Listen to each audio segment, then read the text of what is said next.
പരിശുദ്ധ കന്യകാമറിയത്തിൻ്റെ ജപമാല മാസം.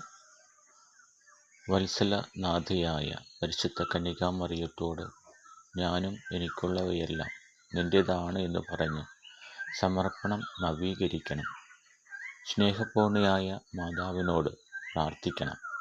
അമ്മേ, അവിടുത്തെ ഹൃദയം എനിക്ക് കടം തരണമേ എന്ന്. അഴുക്ക് നിറഞ്ഞതും ദരിദ്രവുമായ കാലിത്തൊഴുത്തിൽ ഈശോ സന്തോഷപൂർവ്വം പിറക്കുവാൻ കാരണം മറിയം അവിടെയുണ്ടായിരുന്നതാണ്. മറിയത്തെ അധികം സ്നേഹിക്കുന്ന ഈശോ കാലിത്തൊഴുത്തിനേക്കാൾ മലിനവും ദരിദ്രവുമായ നമ്മുടെ ഹൃദയത്തിൽ വസിക്കും. ഓ മറിയമേ, എൻ്റെ എല്ലാമായ നിന്നെ ഞാൻ സ്വീകരിക്കുകയും നിൻ്റെ ഹൃദയം എനിക്ക് തരൂ എന്ന് പ്രാർത്ഥിക്കുകയും ചെയ്യാം.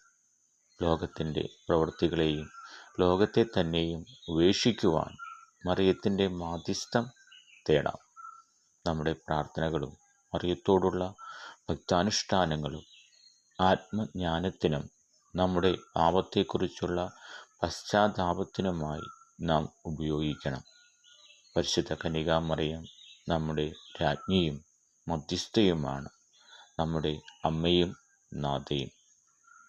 പരിശുദ്ധ കന്യകാമറിയമേ, ആനന്ദിച്ചാലും 1000 പ്രാവശ്യം ആനന്ദിച്ചാലും. നന്മ നിറഞ്ഞ മറിയമേ സ്വസ്തി, കർത്താവ് അങ്ങയോടുകൂടെ സ്ത്രീകളിൽ അങ്ങ് അനുഗ്രഹിക്കപ്പെട്ടവളാവുന്നു. അങ്ങയുടെ ഉദരത്തിന് ഫലമായി ഈശോ അനുഗ്രഹിക്കപ്പെട്ടവനാവുന്നു. പരിശുദ്ധ മറിയമേ, തമ്പുരാൻ്റെ അമ്മേ, ഭാവികളായ ഞങ്ങൾക്ക് വേണ്ടി ഇപ്പോഴും ഞങ്ങളുടെ മരണസമയത്ത് തമ്പുരാനോട് അപേക്ഷിച്ചു കൊള്ളണമേ. ആമേൻ. പിതാവിനും പുത്രനും പരിശുദ്ധാത്മാവിനും സ്തുതി, ആദിയിലെ പോലെ ഇപ്പോഴും എപ്പോഴും എന്നേക്കും. ആമേൻ.